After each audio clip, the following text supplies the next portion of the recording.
Bonjour à tous et bienvenue dans une nouvelle vidéo. Je voulais commencer par vous remercier pour tous vos feedbacks très positifs que j'ai reçus, les likes et aussi souhaiter la bienvenue aux nouveaux abonnés. D'ailleurs, si tu regardes cette vidéo et que tu n'es pas encore abonné, n'hésite pas à rejoindre l'aventure en cliquant sur le bouton s'abonner en dessous de la vidéo. Ça m'aidera à donner plus de visibilité à la chaîne et plus on est de fous, plus on rit.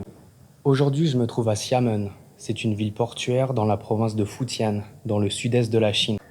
Donc à la base, Xiamen, c'est une île de 13 km de diamètre et de 157 km² de superficie, qui s'est peu à peu étendue et maintenant qui s'étale aussi sur le continent, qui est séparé par la mer par 1 ou 2 km. Et aujourd'hui, c'est le Dragon Boat Festival, ou le festival du bateau dragon. La tradition du Dragon Boat Festival, elle est en l'honneur d'un poète et ministre qui s'appelait Qu Yuan et qui était ministre du royaume Qin et qui s'est suicidé lorsque son royaume s'est fait anéantir par un autre. Donc il a sauté dans un fleuve et pour le sauver, les habitants sont montés dans des pirogues à tête de dragon qu'on appelle bateau dragon. Et d'ailleurs, j'en ai parlé dans ma vidéo sur Ranzhou, donc si tu l'as pas vu, je te mets un lien juste ici. Et donc ces habitants, ils ont ramé pour aller le sauver, mais hélas, c'était trop tard. Qu Yuan était déjà mort, mais pour éviter que son cadavre se fasse manger par les poissons, ils ont enroulé du riz gluant farci à la viande dans des feuilles de bambou qu'ils ont jetées à la mer pour que les poissons ne dévorent pas le corps de Qu Yuan. Et donc ça a donné cette tradition qu'on appelle maintenant Zongzi, qui est la spécialité en fait que l'on déguste lors de ce Dragon Boat Festival. Et là, je sais pas si tu as vu derrière moi, mais on n'est pas dans un musée, on est à l'hôtel. Et ça mérite qu'on s'y attarde un petit peu.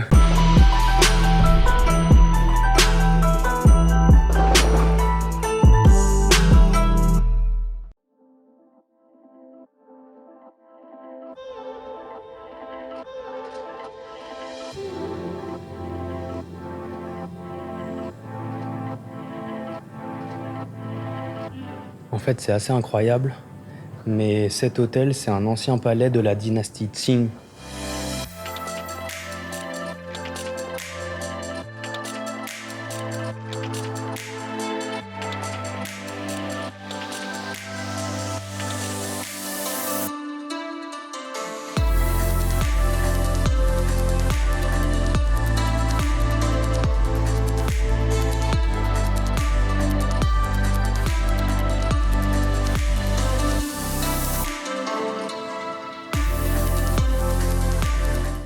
Et c'est incroyable de se dire qu'en fait, on est en plein cœur du centre-ville de Xiamen.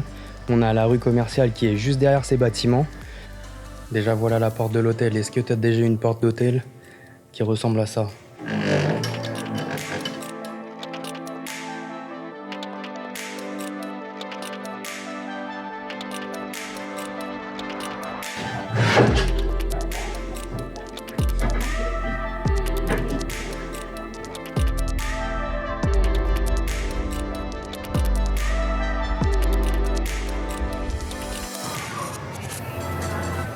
Les amis, on attend le bateau. On va prendre le ferry pour traverser et aller sur l'île qui est juste en face.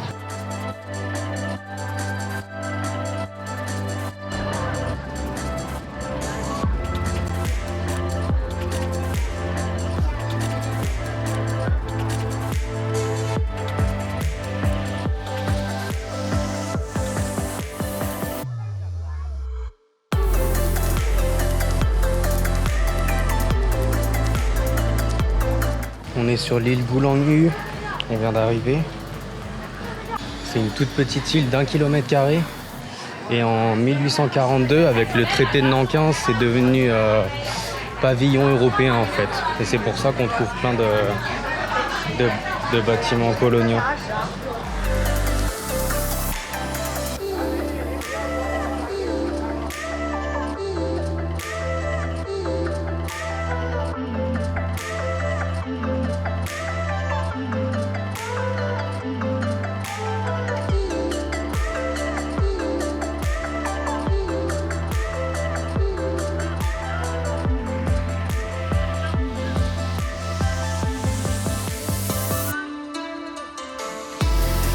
Les amis, deuxième jour, on est au temple Nan Putro et là l'entrée c'est pas du tout adapté pour les étrangers, c'est plus réservation sur la carte d'identité et du coup comme j'en avais pas, c'était tout un bordel et en fait ils m'ont fait passer avec une carte de service et tout et j'ai même pas dû payer l'entrée.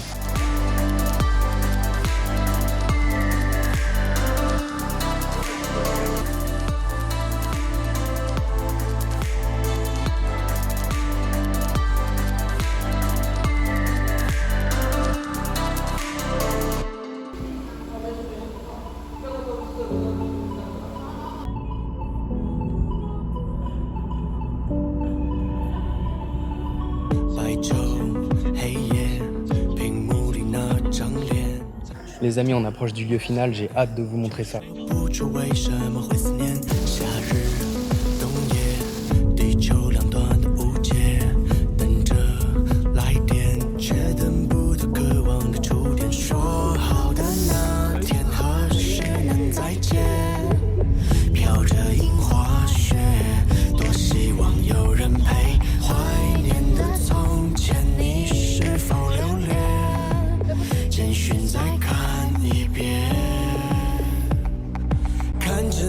秒前更新的 Instagram， 仿佛能看见我熟悉的笑脸，从没改变，恨不能让你心动，让你捕捉每个瞬间，让我孤单的世界重叠着时间，你在我身边。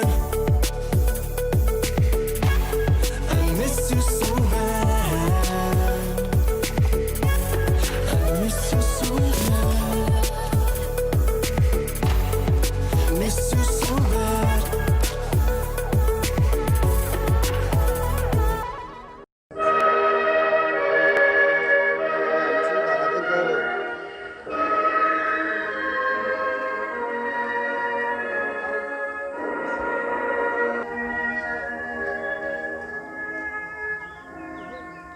Bon, c'est pas de chance, on arrive pendant un enterrement. La musique que vous entendez là, c'est une musique funéraire. On se trouve ici à Tien Lo Krung. C'est un ensemble de 4 trous de forme ronde et un de forme rectangulaire. Et donc un trou qu'est-ce que c'est? Déjà, trou qu'est-ce que ça veut dire? Trou, c'est la terre et l'eau, c'est un bâtiment. Donc ça veut dire un bâtiment en terre. Et comme vous voyez là, en fait, la construction, elle se fait à partir d'argile, de terre et un peu de sable. Et ce qui donne en fait ces murs, on le voit là carrément. Et donc ces habitations, on les trouve principalement ici dans la province du Fujian et elles sont propres à un seul peuple, c'est le peuple Hakka ou Kotia en chinois. Et donc c'est pas une minorité ethnique comme j'avais pu vous montrer dans ma vidéo sur Guilin. C'est une sous-branche en fait de la majorité Han. Et en fait l'origine des Hakka, c'est des Han qui viendraient du nord mais qui ont migré vers le sud en fait. Et donc au cours de l'histoire, le peuple Hakka a souvent été réprimé par d'autres minorités ou a même connu des génocides. Et donc la construction de ces trous-lots, c'est une façon pour eux de se protéger des ennemis qui leur voudraient du mal. On peut le voir par exemple ici avec ces meurtrières qui servaient à défendre ce trou-lot.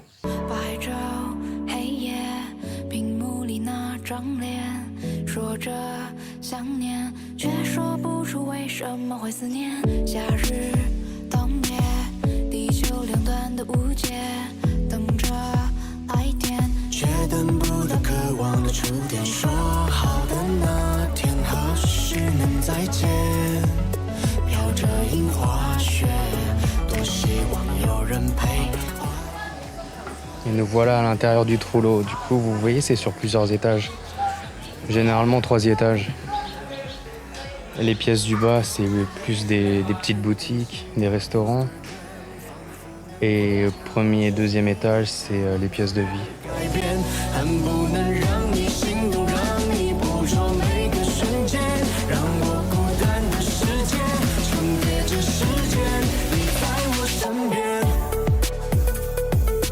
Regardez là, le mur en terre, ça donne une couleur orangée. C'est super joli.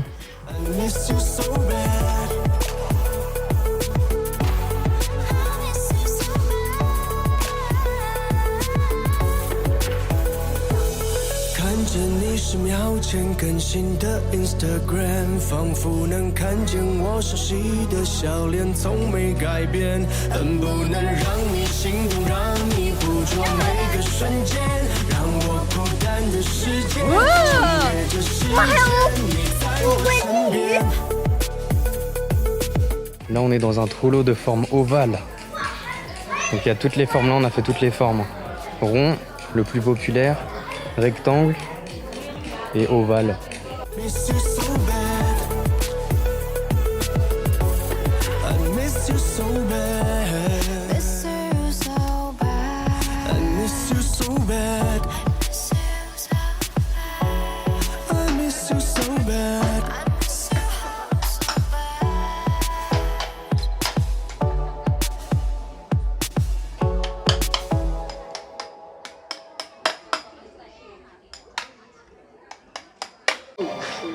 dans les trous t'as pas le droit de... C'est interdit aux visiteurs, enfin c'est interdit à ceux qui n'habitent pas ici. Et là, on va la payer 5 RMB par personne et elle va nous emmener au 3e et 4e étage.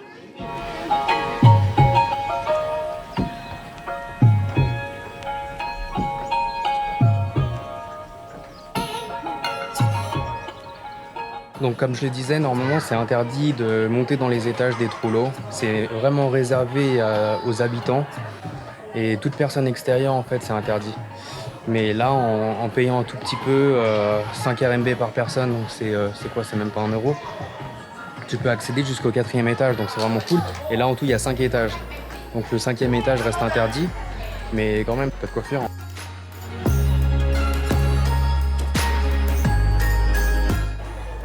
Donc vous voyez, le peuple Hakka, il a construit ces trous qui ressemblent en fait à des villages miniatures où toute la communauté en fait habite à l'intérieur. Donc il y a un vrai esprit de communauté, de famille.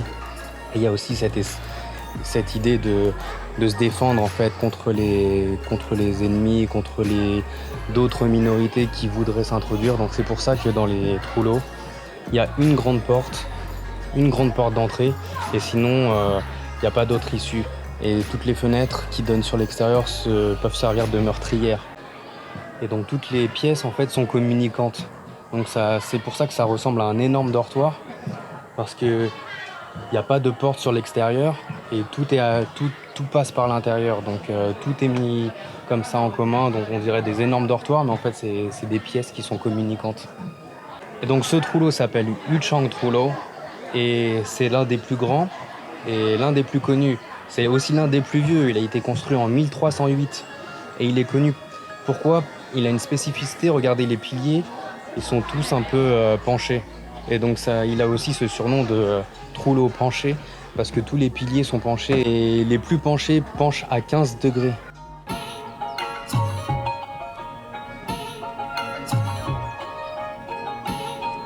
Et là on se posait la question où est-ce qu'ils vont aux toilettes, parce que les chambres là derrière c'est tout petit, c'est juste pour dormir. Là tout d'un coup ça pue et on voit des seaux avec ce qui semble être de la pisse.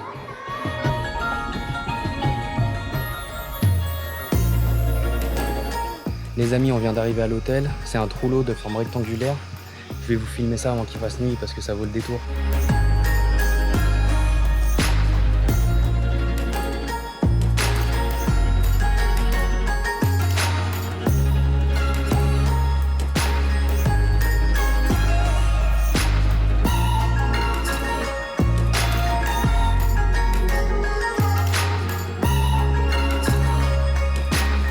Et en ce moment, c'est assez compliqué pour les étrangers pour passer une nuit dans un trou parce qu'ils les refusent tous.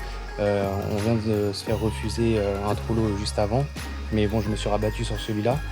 Et elle a aussi voulu annuler quand elle a vu que j'étais étranger.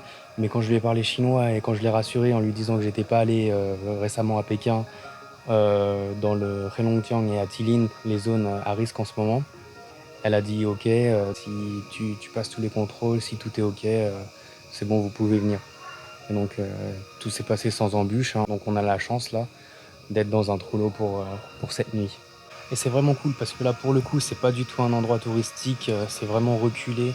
C'est dans une toute petite ruelle, on peut même pas accéder parce que la route est coupée. Et là, c'est la gérante qui est venue nous chercher à pied et qui nous a montré le chemin. Franchement, on n'aurait jamais trouvé. Et là, à part la famille qui gère les guest house, on est tout seul parce qu'il n'y a pas d'autres clients, il n'y a pas d'autres touristes. C'est super calme, donc c'est vraiment stylé. 3e et dernier jour et il fait déjà une chaleur de plomb. Yes!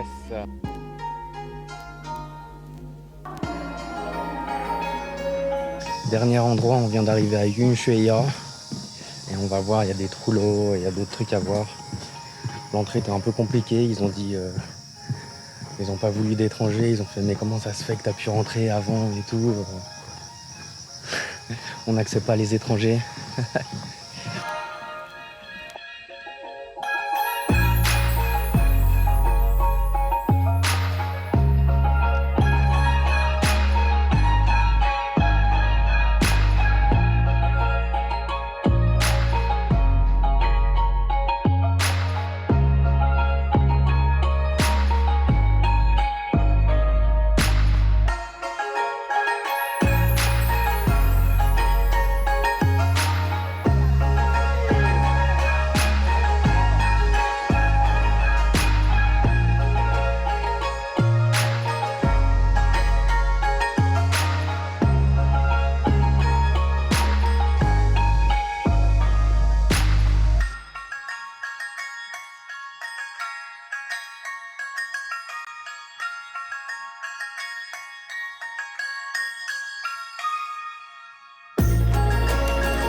Et dans le dernier Disney, le film Mulan, qui devait sortir en mars, mais qui a été repoussé pour les raisons que vous savez et qui sortira peut-être en juillet, on a quand même pu voir des bandes annonces et la première scène, ça s'ouvre sur un trou-l'eau. Every family must contribute one man to fight. C'est pas celui-là, c'en est un autre qui se trouve à quelques dizaines de kilomètres d'ici, mais on voit un trou-l'eau. Et ce qui suggère que Mulan a passé son enfance dans un trou-l'eau dans la province du Fujian. Mais en fait, ce film, avant qu'il sorte en Chine, il a attisé beaucoup de critiques des internautes chinois sur les réseaux sociaux pour deux raisons. Première raison, c'est que Mulan, c'est une vraie légende chinoise, c'est la légende de Roi Mulan. C'est une fille qui se déguise en homme et qui va combattre à la place de son père qui est malade. Et donc Mulan, elle se bat contre un peuple qui vient de la Mongolie actuelle. Donc ce qui suggère qu'elle vient du nord. Et ici, déjà, on se trouve dans le sud. Deuxième raison, c'est un anachronisme. C'est-à-dire que la légende, elle suggère que Mulan a vécu entre le 4e et le 5e siècle. Et les premiers trou-l'eaux ont commencé à être construits au 14e siècle.